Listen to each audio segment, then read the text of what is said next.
আসসালামু আলাইকুম, চলে আসলাম আরও একটা নতুন ভিডিও নিয়ে। আজকের ভিডিওতে খুবই সুন্দর একটি জামার ডিজাইন তৈরি করে দেখাবো। প্রথমে 2 পার্ট কাপড় নিয়েছি, একটা ভাঁজ দিয়ে সাইড পার্ট করে নিলাম। হাফ বডির নিচের লম্বার মাপটা আমি 8 ইঞ্চি দিচ্ছি। তারপর ফুট গলার মাপটা নিচ্ছি। এখানে ফুট গলার মাপটা আমি 5 ইঞ্চি দিব। 5 ইঞ্চিতে দাগ দেওয়ার পরে এখন আর মহলের মাপটা নিচ্ছি 5 ইঞ্চি। এদিক থেকে 5 ইঞ্চি দিয়ে সুন্দর করে একটা বক্স তৈরি করে নিয়ে রাউন্ড শেপ করে মিলিয়ে দেবো। এখানে টোটাল আছে হচ্ছে 6.5 ইঞ্চি। আমি হাফ বডিটা নিচ্ছি হচ্ছে 6 ইঞ্চি, ঠিক আছে। নিচে 5 ইঞ্চি নিচ্ছি। বডি যা হবে তার 4 ভাগের 1 ভাগ নেবেন। আপনার বাচ্চার আপনি বয়স অনুসারে বডি অনুসারে মাপগুলো নেবেন। গলার চড়া মাপটা 2 ইঞ্চি নিচ্ছি। পিছনে গলাটা 1 ইঞ্চি দিব, সামনে গলাটা 3 ইঞ্চি দিব। এদিক থেকে 2 ইঞ্চি নিয়ে সুন্দর করে দাগটা মিলিয়ে দিলাম, ঠিক আছে। আর এই জামাটা আমি হচ্ছে আপনার 2 বছরের বাচ্চার জন্য তৈরি করতেছি। 2-2.5 বছরের বাচ্চা এটা পরতে পারবে, ঠিক আছে, বা 1.5 বছরের বাচ্চা পরতে পারবে। এরপর সুন্দর করে মিলিয়ে নিলাম। এখানে আপনারা বয়স অনুসারে হাফ বডির মাপটা নেবেন, তারপর ফুট গলার মাপটা কিংবা গলার মাপটা হচ্ছে ধরেন 2 বছর থেকে আপনি 3 বছর পর্যন্ত বা 4 বছর পর্যন্ত সামনে গলা পিছনে গলা আমি যতটুকু দিচ্ছি ওই পরিমাণের মতো নিতে পারেন। এই ফুট গলাটাও কিন্তু 2 বছরের পর থেকে আপনি 2 ইঞ্চি নেবেন। তবে 6 মাস থেকে 6 মাসের বাচ্চার জন্য আপনাকে 1.5 ইঞ্চি নিতে হবে, বা 1 বছর বাচ্চার জন্য আপনাকে 1.5 ইঞ্চি নিতে হবে গলার চড়া মাপটা। আর ফুট গলার মাপটা 6 মাসের বাচ্চা বা 1 বছর বাচ্চার জন্য আপনাকে নিতে হবে কত, 4.5 ইঞ্চি, ঠিক আছে। এভাবে করে আসলে মাপ নিতে হবে। 5 বছর বা 6 বছর বাচ্চার জন্য ফুট গলার মাপটা নিতে হবে 5.5 ইঞ্চি, বা 4 বছর বাচ্চার জন্য 5.5 ইঞ্চি দিতে হবে, কিন্তু গলার চড়া মাপ আর লম্বার মাপটা ঠিক থাকবে। 5 বছর বাচ্চার জন্য গলা লম্বার মাপটা হাফ ইঞ্চি বাড়াতে পারেন, ঠিক আছে।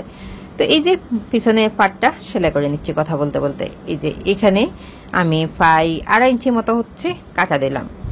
দেওয়ার পরে এখন সেলাই করে নিচ্ছি। এখানে আপনার একটু কাটা দিলে হচ্ছে মাথা দিয়ে ইজিভাবে ঢুকবে, এটা কিন্তু আপনাকে দিতে হবে। আপনি হুকের মতো এভাবে দিতে পারেন বা চেইনও দিতে পারেন, ঠিক আছে।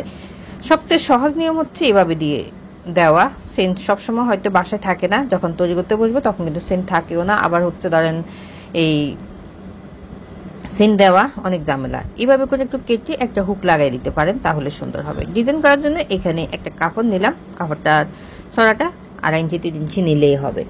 এখানে আমি হচ্ছে সুন্দর করে একটা ডিজাইন করব। এই ডিজাইনটা আপনারা চাইলে না করলেও না করতে পারেন, যদি আপনার কাছে ভালো নাই লাগে শুধু নিচের ডিজাইনটা করে নিতে পারেন নর্মালি, ঠিক আছে। একটু আমি ডিজাইন করে নিচ্ছি আর কি, জামাটা একটু ইউনিক লাগার জন্য। তো এখানে আমি টুকরো কাপড় দিয়ে তৈরি করতেছি। আপনারা কিন্তু এখানে বড় কাপড় দিয়ে তৈরি করতে পারবেন, শুধু নিয়মগুলো ফলো করবেন, মাপগুলো ফলো করবেন, ঠিক আছে। আর আপনার বাচ্চার বয়স অনুসারে বডি মাপ, লম্বার মাপ কিংবা ফুট গলা এগুলো বাড়িয়ে কমিয়ে নেবেন।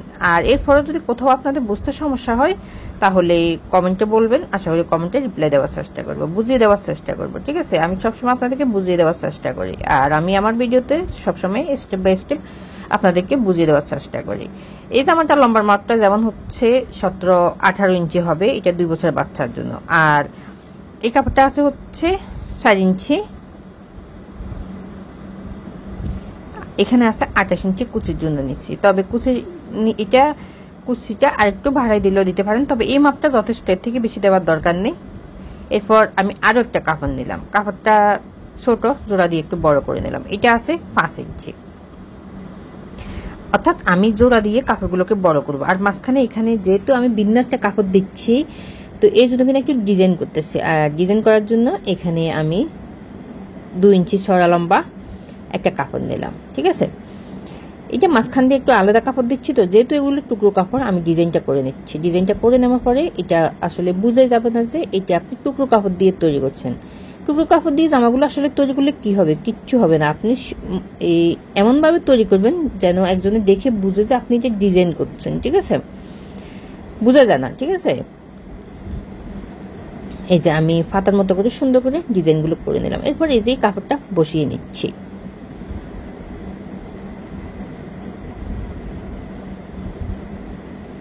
একটা হচ্ছে যেমন একটা 6 মাসের বাচ্চার আপনি লম্বার মাপটা দিবেন 12 ইঞ্চি। 12 ইঞ্চি দিলে হবে। 1 বছরের বাচ্চার জন্য লম্বার মাপটা দিবেন ধরেন হচ্ছে 14 ইঞ্চি, এই টাইপের দিবেন। আর একটা 2 বছরের বাচ্চার লম্বার মাপটা হবে হচ্ছে আপনার 17 বা 18, এই টাইপের। এইভাবে করে আসলে লম্বার মাপগুলো একটু বাড়িয়ে কমিয়ে নিতে পারেন। তবে সবচেয়ে বেশি সুবিধা হবে আপনার বাচ্চার লম্বার মাপ আর হচ্ছে বডির মাপগুলো আপনি অ্যাকুরেটভাবে দিবেন। এই যে কুচিগুলো আমি কত সহজভাবে দিচ্ছি, কিন্তু আমার আপুরা পারে না, বলে যে আপু তোমার মতো হচ্ছে না। হবে আপু, কয়েকবার চেষ্টা করে হয়ে যাবে। মেশিনের আমরা তো অনেকে প্রশ্ন করে যে আপু সেলাই সবচেয়ে বড় সেলাই সেটা কি? এটা হচ্ছে মেশিনের একটা সেলাই, এটা বড় হয়, তো আমরা বড় সেলাইটা দিয়ে কিন্তু সেলাই করে দেয়, ঠিক আছে। আমরা যে একটা নিয়ম মতো একটা সেলাই আছে, যেমন আমি আমার মেশিনের সাথে রাখলে হচ্ছে নিয়ম মতো সেলাইটা আছে, আর সব মানে একদম নিচে নামাই দিলে 6 রাখলে হচ্ছে সবচেয়ে বড় সেলাই এটা পড়ে। তো বড় সেলাই দিব না, আমি সাথে দিয়ে সেলাই করি, এটা বাটারফ্লাই মেশিনের হয় আর কি। তো এইভাবে করে আসলে আপনি যদি দ্রুত সেলাই করেন, ডাইন হাত দিয়ে একটু চেপে ধরবেন, বাম হাত দিয়ে কাপড়টা একটু টেনে টেনে দিবেন আর দ্রুত সেলাই করবেন, তাহলে কিন্তু কুচিগুলো হয়ে যাবে। একবার না 2-3বার 4বার ট্রাই করেন, হয়ে যাবে। আমারও প্রথম অবস্থা হয় নাই, পরে হয়ে গেছে, ঠিক আছে। আর নিচে কাপড়টা কিন্তু মাপটা আমি দেখিয়ে দিচ্ছি আপনাদেরকে, আশা করি বুঝতে পারবেন। আর আমি সবসময় বলি ভিডিওগুলো টেনে টেনে দেখবেন না, ভিডিওগুলো টেনে টেনে দেখলে হয়তো এমন কিছু জায়গা আছে যেটা বাদ পড়ে গেলে আপনি শিখতে পারবেন না, বা এমন কিছু জায়গা আছে আমি যে বুঝিয়ে বললাম সেটা হয়তো বাদ পড়ে গেলে আপনি বুঝতে পারবেন না। অনেক আপুরা প্রশ্ন করে, পুরো ভিডিওটা না দেখে আপনার প্রশ্ন করে আপু ওই জায়গায় কি হয়েছে, এই জায়গায় কি দিছেন, এটার বডি কত, এটার লম্বা কত, কিংবা হচ্ছে এটা কুচিটা কিভাবে দিচ্ছেন, ঠিক আছে। ফুল ভিডিওটা দেখবেন, একটু ফুল ভিডিওটা দেখলে তাহলে আপনি বুঝতে পারবেন, আপনি কোনো প্রশ্ন করতে হবে না। আমি আমার সবগুলো ভিডিওতে স্টেপ বাই স্টেপ বোঝানোর চেষ্টা করি। এই যে নিচের পার্টটা আমি কুচিটা লাগিয়ে নিলাম হাফ বডির সাথে, এরপর পিছনের পার্টটা একই নিয়মে আমি তৈরি করে নিলাম, এরপর হচ্ছে এখন সেলাই করে নিচ্ছি। তো এই যে আরেকটা নিয়মে আপনাদেরকে দেখিয়ে দিব কিভাবে এই পাইপিংটা লাগাবেন। এখানে কিন্তু আমি ভিন্ন একটা কাপড় নিচ্ছি, আর এখানে ভিন্ন নেওয়ার কারণ হচ্ছে আপনাদের বুঝিয়ে দেওয়ার জন্য, ঠিক আছে। আর এগুলো টুকরো কাপড়, আমার কাছে আসলে কালো কাপড়টা ছিল না, এই 3টে কাপড় যে জামাটা তৈরি করলাম ওই 3টে কাপড় ছিল না, তাই এই কাপড়টা দিয়ে দিচ্ছি, কোনো সমস্যা নেই। এটা যেহেতু টুকরো কাপড়, আপনি যে কোনো কাপড় দিয়ে তৈরি করতে পারেন, নিজের জন্য তৈরি করবেন, সমস্যা কি, এটা তো উল্টো পাড়ে থাকবে, তাই না। তো এই যে এখানে একটা সাপ সেলাই দিয়ে দিবেন, এখানে একটা সাপ সেলাই দিলে আপনার যখন আপনি উল্টিটাকে সেলাই করবেন তখন দেখবেন ফিনিশিংটা এতটাই সুন্দর আসবে আপনি বুঝতে পারবেন না। আমি এখানে আসলে কাটা দিছিলাম, ওই পার্টটা কেটে গেছে। আপনারা হাতার এখানে আমরা যখন সেলাই করি তখন কিন্তু একটু একটু করে কেটে দিই, ঠিক আছে। আমার সবগুলো ভিডিও যারা দেখে তারা বুঝতে পারবে, একটু একটু করে কেটে দিই। তো এখানে আমি আসলে কেটে দিছিলাম যে ওই পার্টটা আমার কেটে গেল, এই জন্য কিন্তু দেখাতে পারে না। আপনারা একটু একটু করে কেটে দিবেন তাহলে হবে। এরপর গলাটা কিভাবে সেলাই করবেন, এই যে এইভাবে করে একটা ভাঁজ দেবেন, ভাঁজটা দেওয়ার পরে এইভাবে একটু বাড়তি রেখে হচ্ছে এইভাবে করে একটা ভাঁজ দিয়ে দিবেন। নিচের দিকে ভাঁজটা দেওয়ার পরে আপনি যখন সেলাই করবেন তখন দেখবেন ফিনিশিংটা কেমন আসে। এরপর একটু একটু করে সেলাই করে নেবেন, তাহলে হবে। আর এটা আমি সোজা সাইডে দিচ্ছি, এটা উল্টো সাইডে নিয়ে যাব। আপনি যদি হচ্ছে ধরেন সোজা সাইডে নিয়ে আসতেছেন তাহলে উল্টো সাইডে আপনাকে সেলাই করতে হবে, ঠিক আছে। তো এরপর এই যে এখানে বাড়তি কাপড়টা আমি কেটে হচ্ছে এইভাবে করে বাঁশ দিয়ে দিচ্ছি, ঠিক একই নিয়মে আপনাকে বাঁশটা দিতে হবে। তারপর এই যে এইভাবে ছোটো ছোটো করে কেটে দিবেন। আমি হাতার এখানে কাটিংটা করছিলাম, কিন্তু আমার পাটটা কেটে গেছে, এই জন্য দেখাতে পারিনি। এইভাবে করে একটু করে কেটে দিবেন, তারপর হচ্ছে ফিনিশিংটা সুন্দর আসবে। তো এই পর্যায়ে সবার কাছে ছোট্ট একটা রিকোয়েস্ট, আমার ভিডিওটি যদি আপনি ইউটিউব চ্যানেল থেকে দেখে থাকেন তাহলে আমার চ্যানেলটি সাবস্ক্রাইব করে নেবেন, পাশে থাকা বেল আইকনটি ক্লিক করে অল দিয়ে রাখবেন এরকম সুন্দর সুন্দর নিত্য নতুন ভিডিও পাওয়ার জন্য। ভিডিওটা আপনি লাইক দিয়ে রাখতে পারেন, পরবর্তীতে দেখে দেখে শিখে নিতে পারবেন। যখন সময় হবে তখন কিন্তু আপনি ফুল ভিডিওটা দেখার চেষ্টা করবেন, তবে টেনে টেনে দেখবেন না, একটা সেকেন্ড আপনি বাদ দিবেন না, পুরোটাই দেখার চেষ্টা করবেন, তাহলে আপনি পুরো জামাটা দেখবেন খুব সহজে শিখে নিতে পারবেন, আপনি যদি একেবারে নতুন হয়ে থাকেন। আর যারা আমার ফেসবুক পেজ থেকে দেখে থাকেন তাহলে পেজে একটা লাইক দিয়ে পেজটি ফলো দিয়ে রাখবেন, ভিডিওটা শেয়ার করে টাইমলাইনে রেখে দেবেন, পরবর্তীতে দেখে দেখে শিখে নিতে পারবেন, ঠিক আছে। আর আমার চ্যানেল আর পেজ দুটোর নামে কিন্তু একই।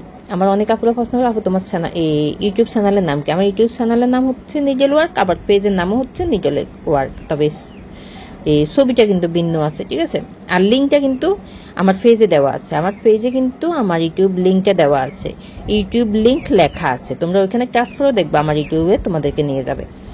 এই অ্যাবাউটও আছে, আবার পেজে দেওয়া আছে লিঙ্কটা। তো এই যে কথা বলতে বলতে তোমাদেরকে বুঝিয়ে বলতে বলতে এই পর্যায়ে কিন্তু আমি পুরো জামাটা কিন্তু শেষ করে ফেললাম। মাপগুলো তো দেখিয়ে দিচ্ছি, আর সেলাইগুলো তো স্টেপ বাই স্টেপ সেটা দেখিয়ে দিচ্ছি, আশা করি বুঝতে পারছো। তো এতক্ষণ যারা আমার ভিডিওটা শেষ পর্যন্ত দেখেছো তাদেরকে অসংখ্য অসংখ্য ধন্যবাদ আমার ফুল ভিডিওটা দেখার জন্য। এভাবে যদি তোমরা দেখো তাহলে খুব সহজে শিখতে পারবে। এই যে এটা 2 বছর বাচ্চার মাপটা দেখে দিলাম 17 ইঞ্চি। ভালো থাকবা সব।